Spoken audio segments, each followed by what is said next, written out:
ಇವತ್ತಿನ ವಿಚಾರ ಆರ್ಥಿಕತೆ, ದೇಶದ ಆರ್ಥಿಕತೆ ಬಗ್ಗೆ. ಅಂದ್ರೆ ಈ ಒಂದು ದೇಶದ ಆರ್ಥಿಕತೆ, ಎಂಟೈರ್ ಭಾರತದ ಆರ್ಥಿಕತೆ ತುಂಬಾ ಸಂಕಷ್ಟದಲ್ಲಿದೆ. ಸಾಕಷ್ಟು ಜನಕ್ಕೆ ಕೆಲಸ ಇಲ್ಲ, ಸಾಕಷ್ಟು ಜನಕ್ಕೆ ಸ್ಯಾಲರಿ ಬರ್ತಾ ಇಲ್ಲ, ಸಂಬಳ ಬರ್ತಾ ಇಲ್ಲ. ತುಂಬಾ ಈ ಕರೋನಾದಿಂದ ತುಂಬಾ ಎಫೆಕ್ಟ್ ಆಗಿದೆ.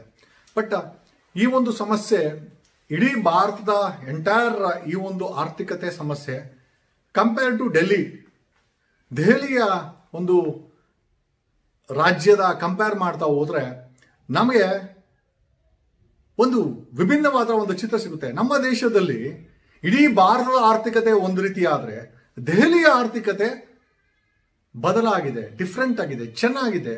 ಯಾಕೆ ಅಂತ ಈಗ ಸಾಕಷ್ಟು ಜನರಿಗೆ ಗೊತ್ತಿಲ್ಲ. ನಾವು ಅತಿ ಹೆಚ್ಚಿನ ಪೆಟ್ರೋಲ್ ಮತ್ತೆ ಡೀಸೆಲ್ ಮೇಲೆ ಟ್ಯಾಕ್ಸ್ ಅನ್ನ ಕಟ್ತಾ ಇದ್ದೀವಿ. ರಾಜ್ಯಗಳಿಗೆ GST ಬ್ಯಾಲೆನ್ಸ್ ಅನ್ನ ಕೊಡಬೇಕಾದಂತ ಕೇಂದ್ರ ಸರ್ಕಾರ ಕೊಟ್ಟಿಲ್ಲ. ಅದರಿಂದ ಆರ್ಥಿಕ ಸಂಕಷ್ಟ ಆಗಿದೆ. ಕರೋನಾದಿಂದ ಆರ್ಥಿಕ ಸಂಕಷ್ಟ ಆಗಿದೆ. ಸಾಕಷ್ಟು ವಿಚಾರಗಳಲ್ಲಿ ಆರ್ಥಿಕ ಸಂಕಷ್ಟ ಆಗಿದೆ. ಬಟ್ ಆದ್ರೆ ಈ ಒಂದು ಕರೋನಾ ಸಮಯದಲ್ಲಿ ಬೆಲೆಗಳನ್ನ, ಪೆಟ್ರೋಲ್ ಡೀಸೆಲ್ ಮೇಲೆ ಬೆಲೆಗಳನ್ನ ಕಡಿಮೆ ಮಾಡಬೇಕಾಗಿದ್ದಂತ ಕೇಂದ್ರ ಸರ್ಕಾರ ಮಾಡಲಿಲ್ಲ. ಸಬ್ಸಿಡಿಗಳನ್ನ ಹೆಚ್ಚಿಸಿ ಗ್ಯಾಸ್ಗಳ ಮೇಲೆ ಕೊಡಬೇಕಾದ ಕೇಂದ್ರ ಸರ್ಕಾರ ಕೊಟ್ಟಿಲ್ಲ. ಬಟ್ ಆದ್ರೆ ಆ ಒಂದು ಬಾಧೆಯಿಂದ ಇಡೀ ಭಾರತ ನರಳ್ತಾ ಇದೆ. ಈ ಒಂದು ಆರ್ಥಿಕತೆ ಬಾಧೆಯಿಂದ ನರಳ್ತಾ ಇದೆ. ಬಟ್ ಆದ್ರೆ ಇಡೀ ಭಾರತವನ್ನ ನಾವೇನಾದ್ರೂ ದೆಹಲಿ ಜೊತೆ ಕಂಪೇರ್ ಮಾಡಿದ್ರೆ, ದೆಹಲಿ ಚಿತ್ರಣ ತಗೊಳ್ಳೋಣ. ಈ ಇಡೀ ಭಾರತ ಚಿತ್ರಣ ನಾವೆಲ್ಲ ಅನುಭವಿಸ್ತಾ ಇದ್ದೀವಿ. ದೆಹಲಿ ಚಿತ್ರಣ ಯಾಕೆ ವಿಭಿನ್ನವಾಗಿದೆ, ಚೆನ್ನಾಗಿದೆ, ಮತ್ತೆ ಅಲ್ಲಿನ ಸರ್ಕಾರ ಏನ್ ಮಾಡ್ತಾ ಇದೆ, ಜನರಿಗೆ ಹೆಲ್ಪ್ ಮಾಡ್ಲಿಕ್ಕೆ ಏನ್ ಮಾಡ್ತಾ ಆರ್ಥಿಕವಾಗಿ ಅಂತ ಒಂದು ಸಣ್ಣ ವಿಮರ್ಶೆ ಮಾಡ್ತಾ ಹೋದಾಗ ನಮಗೆ ಸಿಕ್ಕಂಥದ್ದು, ದೆಹಲಿಯಲ್ಲಿ ಪ್ರತಿಯೊಬ್ಬ ನಾಗರಿಕನಿಗೂ, ಪ್ರತಿಯೊಬ್ಬ ಡೆಲ್ಲಿ ನಾಗರಿಕನಿಗೆ ಪ್ರತಿ ತಿಂಗಳು ಉಚಿತವಾಗಿ 200 ಯೂನಿಟ್ ಎಲೆಕ್ಟ್ರಿಸಿಟಿಯನ್ನ ಉಚಿತವಾಗಿ ಅಲ್ಲಿನ ರಾಜ್ಯ ಆಮ್ ಆದ್ಮಿ ಪಾರ್ಟಿ ಸರ್ಕಾರ, ಕೇಜ್ರಿವಾಲ್ ಅವರ ಸಿಎಂ ಅವರ ಕೇಜ್ರಿವಾಲ್ ಇದ್ದಾರೆ, ಅವರ ಸರ್ಕಾರ 200 ಪ್ರತಿ ನಾಗರಿಕನಿಗೆ 200 ಯೂನಿಟ್ ಕರೆಂಟ್ ಅನ್ನ ಉಚಿತವಾಗಿ ಕೊಡ್ತಾ ಇದ್ದಾರೆ. ಬರೀ ಕರೆಂಟ್ ಒಂದೇ ಅಂತಲ್ಲ, ಜೊತೆಯಲ್ಲಿ ಒಂದು ತಿಂಗಳಿಗೆ ಒಬ್ಬ ನಾಗರಿಕನಿಗೆ 20,000 ಲೀಟರ್, ಅಂದ್ರೆ ಹೆಚ್ಚು ಕಡಿಮೆ ಒಂದು ದಿವಸಕ್ಕೆ ನಿಮಗೆ 600 ಲೀಟರ್ ನೀರು ಉಚಿತವಾಗಿ, ಅಂದ್ರೆ 600 ಲೀಟರ್ ನೀವು ತಗೊಂತೀರಲ್ಲ, 600 ಲೀಟರ್ ಹೊರಗಡೆ ಇತ್ತು ಅಂತಂದ್ರೆ ನಿಮಗೆ ಸಂಪೂರ್ಣವಾಗಿ ಉಚಿತ. 200 ಯೂನಿಟ್ ಉಚಿತವಾಗಿ ಕರೆಂಟ್ ಕೊಡುತ್ತೆ. 200 ಯೂನಿಟ್ ಅಂತಂದ್ರೆ ನಮ್ಮ ಲೆಕ್ಕಾಚಾರದಲ್ಲಿ 1,500,000, ತಿಂಗಳಿಗೆ 20,000 ಲೀಟರ್ ಅಂತಂದ್ರೆ ಹೆಚ್ಚು ಕಡಿಮೆ ನಿಮ್ಗೆ ಅದರಲ್ಲಿ 1,500-2,000. ಸೊ ಒಟ್ಟು 4,000 ಬೆನಿಫಿಟ್ ಆಯ್ತು. ಅಂದ್ರೆ ಒಬ್ಬ ದೆಹಲಿಯ ನಾಗರಿಕನಿಗೆ ಕರೆಂಟ್ ಅಲ್ಲಿ 200 ಯೂನಿಟ್ ಅನ್ನ ಕೊಟ್ಟು ಅಲ್ಲಿ ಹೆಚ್ಚು ಕಡಿಮೆ 1,500-2,000 ಉಳಿತದೆ. ನೀರು ಒಂದು ತಿಂಗಳಿಗೆ 20,000 ಒಂದು ಕುಟುಂಬಕ್ಕೆ ಉಚಿತವಾಗಿ ಅಲ್ಲಿನ ರಾಜ್ಯ ಸರ್ಕಾರ ಕೊಡ್ತಾ ಇದೆ. ಅಲ್ಲಿ 1,500-2,000 ಉಳ್ಕೊಂತದ್ದು. ಸೊ ಒಟ್ಟು 4,000 ಆಯ್ತು. ತದನಂತರ ಕಮಿಂಗ್ ಟು ಈ ಒಂದು ಶಿಕ್ಷಣದ ವ್ಯವಸ್ಥೆ ಬಂದಾಗ, ದೆಹಲಿಯ ಶಾಲೆಗಳು ಪ್ರಪಂಚದಲ್ಲಿ ಒನ್ ಆಫ್ ದ ಬೆಸ್ಟ್ ಶಾಲೆಗಳಂತ ಹೇಳಿದ್ರೆ, ಯಾಕಂದ್ರೆ ಅಷ್ಟು ಮಾರ್ಪಾಡನ್ನ ಮಾಡಿದ್ದಾರೆ. ಅಲ್ಲಿನ ಅರವಿಂದ್ ಕೇಜ್ರಿವಾಲ್ ಅವರು ಬಂದ ಮೇಲೆ ದೆಹಲಿಯ ಸರ್ಕಾರಿ ಶಾಲೆಗಳ ಚಿತ್ರಣವೇ ಬದಲಾವಣೆ ಆಗಿದೆ. Almost they are better than private ಸ್ಕೂಲ್ಗಿಂತ ಚೆನ್ನಾಗಿದ್ದಾರೆ.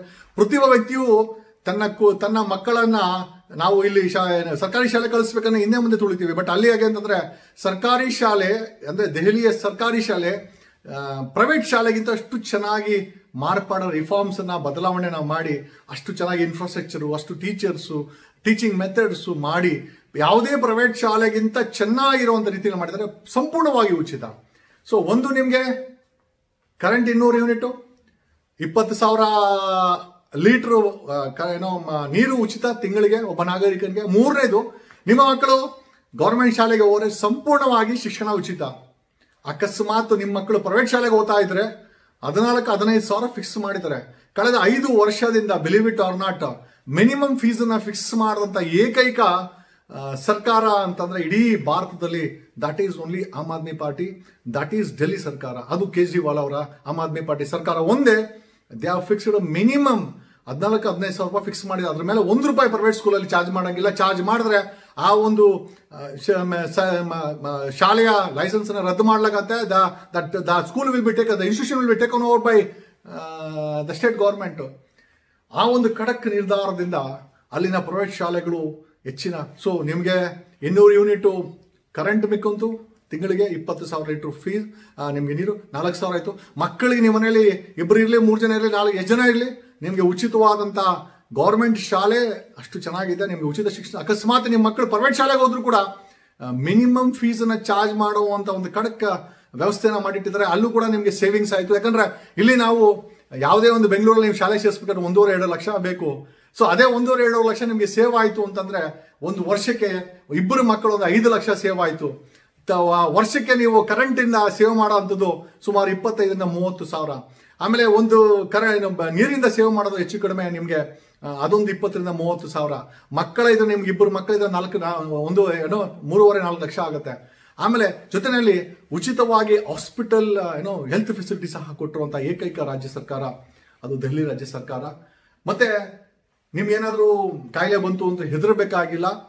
ಅಲ್ಲಿ ಕ್ಲಿನಿಕ್ಸ್ ಅನ್ನು ಓಪನ್ ಮಾಡಿದ್ದಾರೆ. ಜೊತೆಯಲ್ಲಿ ಮೆಡಿಕಲ್ ಫೆಸಿಲಿಟಿನೂ ಸಹ ಉಚಿತವಾಗಿ ಕೊಡ್ತಾ ಇದ್ದಾರೆ. ಸೊ ನಿಮಗೆ 200 ಯೂನಿಟ್ ಕರೆಂಟ್ ಫ್ರೀ, 20,000 ಲೀಟ್ರು ನೀರು ಫ್ರೀ, ಅಂದರೆ ನಿಮ್ಗೆ 2 ಫ್ರೀ ಆಯಿತು. ಜೊತೆಯಲ್ಲಿ ನಿಮ್ಮ ಮಕ್ಕಳ ವಿದ್ಯಾಭ್ಯಾಸ ಸಂಪೂರ್ಣವಾಗಿ ತುಂಬ ಚೆನ್ನಾಗಿರುವಂಥ ಶಾಲೆ ವ್ಯವಸ್ಥೆನ, ಸರ್ಕಾರಿ ಶಾಲೆ ವ್ಯವಸ್ಥೆನ ಸರ್ಕಾರ ಮಾಡಿದೆ. ಅಕಸ್ಮಾತ್ ಪ್ರೈವೇಟ್ಗೆ ಹೋದ್ರೂ ಸಹ ಮಿನಿಮಮ್ ಫೀಸನ್ನು ಫಿಕ್ಸ್ ಮಾಡಿದೆ. 15,000-16,000 ರೂಪಾಯಿ ಮೇಲೆ ತಗೊಳಂಗಿಲ್ಲ ವರ್ಷಕ್ಕೆ. ಸೊ ಅಲ್ಲಿ ಕೂಡ ನಿಮಗೆ ಸೇವ್ ಆಯಿತು. ಯಾಕಂದ್ರೆ ಬೆಂಗಳೂರಲ್ಲಿ ನಾವು 1.5-2 ಲಕ್ಷಕ್ಕೆ ಮಿನಿಮಮ್ ಕಟ್ಟಬೇಕಾಗತ್ತೆ ಒಂದು ಸಿಂಪಲ್ ಸ್ಕೂಲ್ ಶಾಲೆಗಾದ್ರೂ ಕೂಡ. So we are saving, family is saving. 2 ಮಕ್ಕಳಂದ್ರೂ ಕೂಡ 4 ಲಕ್ಷ ಸೇವಿಂಗ್ ಆಯಿತು. ಕರೆಂಟಿಂದ ಒಂದು 30,000, ವಾಟರ್ ಬಿಲ್ ಒಂದು 30,000, ಮೆಡಿಕಲ್ ಒಂದು 30,000 ಅಂತ ಮಾಡ್ಕೊಂಡು ಹೆಚ್ಚು ಕಡಿಮೆ ಒಂದು ಫ್ಯಾಮಿಲಿಗೆ 5-6 ಲಕ್ಷ ಪ್ರತಿ ವರ್ಷ ಆದಾಯ ಅಂತ ಹೇಳಿದ್ರೆ ತಪ್ಪಾಗಲಾರದು. ಅಥವಾ ಸರ್ಕಾರ ಕೊಡ್ತಾ ಇರುವಂತ ಒಂದು ಐ ಥಿಂಕ್ ವ್ಯವಸ್ಥೆ ಅಂತ ಹೇಳಿದ್ರೆ ತಪ್ಪಾಗಲಾರದು. ಸೊ ಈ ರೀತಿ 50 ಲಕ್ಷ ಕುಟುಂಬಗಳಿಗೆ ವ್ಯವಸ್ಥೆಯನ್ನ ಮಾಡಿರುವಂತ ರಾಜ್ಯ ದೆಹಲಿ ಸರ್ಕಾರ, ಆಮ್ ಆದ್ಮಿ ಪಾರ್ಟಿ ಸರ್ಕಾರ ಇಲ್ಲಿ. ಮತ್ತೆ ಇದೇ ವ್ಯವಸ್ಥೆಯನ್ನ ರಾಜ್ಯಗಳಲ್ಲಿ ಮಾಡಲು ವಿಫಲವಾಗಿರುವ ಎಲ್ಲ ರಾಜ್ಯ ಸರ್ಕಾರಗಳಾಗಿರ್ಬೋದು ಅಥವಾ ಕೇಂದ್ರ ಮೋದಿ ಸರ್ಕಾರ ಆಗಿರೋದು. ಪ್ರಶ್ನೆ ಏನಪ್ಪಾ ಅಂತಂದ್ರೆ ದೆಹಲಿಯಲ್ಲಿ ಸಾಧ್ಯವಾದದ್ದು ಯಾಕೆ ಬೇರೆ ರಾಜ್ಯಗಳಲ್ಲಿ ಸಾಧ್ಯವಾಗ್ತಾ ಇಲ್ಲ? ದೆಹಲಿಯಲ್ಲಿ even if I am not wrong petrol 77 ರೂಪಾಯಿ, ಇವನ್ ಅಲ್ಲಿ ಸೆಸ್ ಅನ್ನು ಕೂಡ ಕಡಿಮೆ ಮಾಡಿದ್ದಾರೆ. ಯಾಕಂತಂದ್ರೆ ಜನರಿಗೆ ಕಡಿಮೆ ರೇಟಲ್ಲಿ ಪೆಟ್ರೋಲ್ ಸಿಗ್ಲಿ ಅಂತ. ಇವನ್ ಎಲ್ಲ ರಾಜ್ಯಗಳಿಗೂ ಟ್ಯಾಕ್ಸ್ ಕಟ್ತೀವಿ ನಾವು, ಎಲ್ಲ ರಾಜ್ಯಗಳು ಅದೇ ಜನತೆ ಇರೋದು, ಅದೇ ಸರ್ಕಾರಗಳಿರೋದು. ದೆಹಲಿಯಲ್ಲಿ 200 ಯೂನಿಟ್ ಕರೆಂಟ್ ಉಚಿತವಾಗಿ ಒಂದು ಕುಟುಂಬಕ್ಕೆ ಕೊಡ್ಲಿಕ್ಕೆ ಹೆಂಗ್ ಸಾಧ್ಯ ಆಯಿತು? 20,000 ಲೀಟರ್ ಉಚಿತವಾಗಿ ಕೊಡ್ಲಿಕ್ಕೆ ಹೆಂಗ್ ಸಾಧ್ಯ ಆಯಿತು? ಫ್ರೀ ಎಜುಕೇಶನ್ ಕೊಡ್ಲಿಕ್ಕೆ, ಒಳ್ಳೆ ಅಪ್ಗ್ರೇಡೇಷನ್ ಮಾಡಿ ಕೊಡ್ಲಿಕ್ಕೆ ಹೇಗೆ ಸಾಧ್ಯವಾಯಿತು? ತದನಂತರ ಅಕಸ್ಮಾತ್ ಮಿನಿಮಮ್ ಫೀಸನ್ನ ಪ್ರತಿ ಪ್ರೈವೇಟ್ ಇನ್ಸ್ಟಿಟ್ಯೂಷನ್ಗೂ ಫಿಕ್ಸ್ ಮಾಡಲು ಹೇಗೆ ಸಾಧ್ಯವಾಯಿತು? ಜೊತೆಯಲ್ಲಿ ನಿಮ್ಗೆ ಏನಾದರೂ ಹೆಲ್ತ್ ಸಮಸ್ಯೆ ಬಂದ್ರೆ ಅದು ಸಹ ಉಚಿತವಾಗಿ ಸಿಗುತ್ತೆ. ಅಲ್ಲಿ ನಿಮ್ಗೆ ಕ್ಲಿನಿಕ್ಸ್ ಹಾಕಿದ್ದಾರೆ, ಹಾಸ್ಪಿಟಲ್ಸ್ ಹಾಕಿದ್ದಾರೆ, ವೇಟಿಂಗ್ ಲಿಸ್ಟ್ ಇರುತ್ತೆ. ಅರ್ಜೆನ್ಸಿ ಇದ್ರೆ ಸರ್ಕಾರನೇ ಎಮರ್ಜೆನ್ಸಿ ತಗೊಂಡು ನಿಮ್ಗೆ ಟ್ರೀಟ್ಮೆಂಟ್ ಅನ್ನು ಕೊಡ್ತಾರೆ. 50 ಲಕ್ಷ ದೆಹಲಿ ನಾಗರಿಕರಿಗೆ ಇಷ್ಟೆಲ್ಲ ಉಚಿತವಾಗಿ ಮಾಡ್ತಾ ಇರುವಂತ ದೆಹಲಿ ಸರ್ಕಾರ ಮಾಡ್ತಾ ಇರೋ ಸಾಧನೆ ಮುಂದೆ ಮಿಕ್ಕ ಸರ್ಕಾರಗಳು ಮಾಡ್ತಾ ಇರೋ ರೋಧನೆ ಯಾಕೆ?